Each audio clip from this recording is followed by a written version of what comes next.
निश्चित तौर पे कुछ ना कुछ कारण तो हैं जिसको पार्टी को देखना पड़ेगा।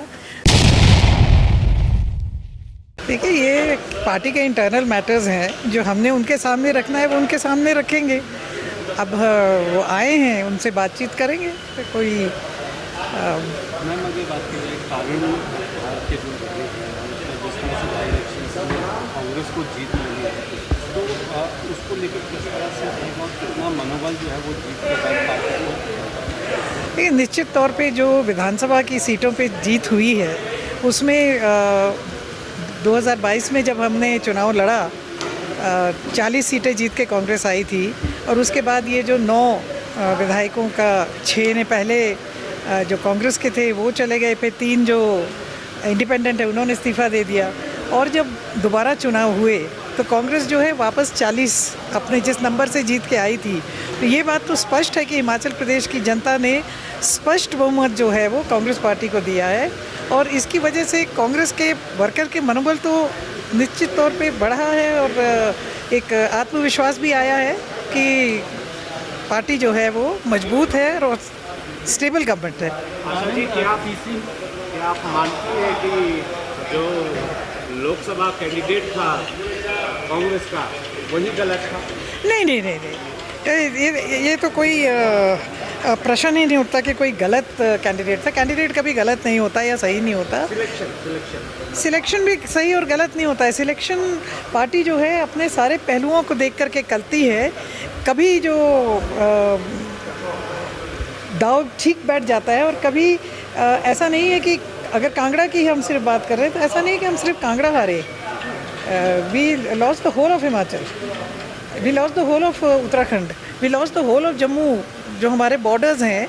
और पंजाब में भी जो हमारे साथ लगते बॉर्डर्स थे उसमें आम आदमी पार्टी और दूसरी पार्टीज़ का वो रहा। सिलेक्शन ऑफ एटलीस्ट कांगड़ा का कैंडिडेट की सिलेक्शन गलत नहीं थी। He is a very big person. ये ज़रूर है कि लेट थी, जल्दी हो सकती थी। जिस तरह से राम मंदिर आए या फिर मोदी फैक्टर, ये मान सकते हो कि बहुत ज़्यादा हो। मोदी फैक्टर तो मैं नहीं मानती, पर हाँ, राम मंदिर का उन दिनों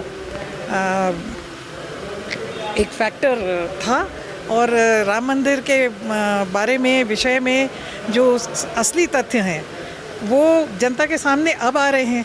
अगर यही तथ्य उस समय आ गए होते, अगर उस समय बारिशें हो गई होती तो शायद राम मंदिर का जो झूठा एक वो लेने का प्रयास किया गया। निश्चित तौर पे कुछ ना कुछ कारण तो हैं जिसको पार्टी को देखना पड़ेगा। और जैसा आपने कहा कि ये पहली बार नहीं है कि हम 4 सीटें हारे हैं।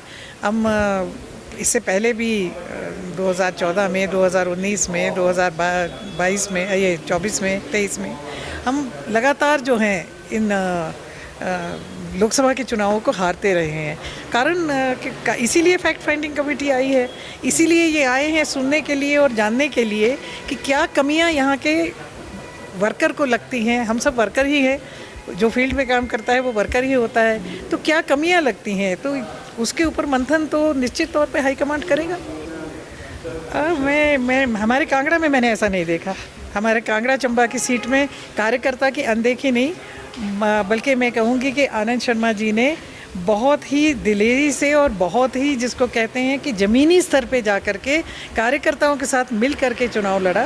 मगर समय कम था, वो एक नैरेटिव तो बना, वो वोट में हम लोग कन्वर्ट नहीं कर पाए। लेकिन ये कहना कि आनंद शर्मा जी ने चुनाव किसी में कोई कमी रही, ऐसा नहीं है। शर्मा जी कहाँ से हैं? हिमाचली हैं, हिमाचली हैं। तो क्या मोदी जी क्या बनारस से हैं? नहीं, ये this is ridiculous question having no answer. ये हमारे चरणजीत सिंह चन्नी जी जो पंजाब के मुख्यमंत्री थे, वो रहने वाले चमकौर साहब रोपड़ के हैं। अभी जलंधर वेस्ट से, जलंधर एमपी सीट से भारी मतों से जीत के आए हैं। ये कोई इशू नहीं रहता है। पर ये ज़रूर है कि अगर समय से वर्कर को पता हो कि हमारा कैंडिडेट ये आएगा, तो जो कैंडिडेट होता है उसका नैरेटिव को वोट में कन्वर्ट करने का समय मिल जाता है।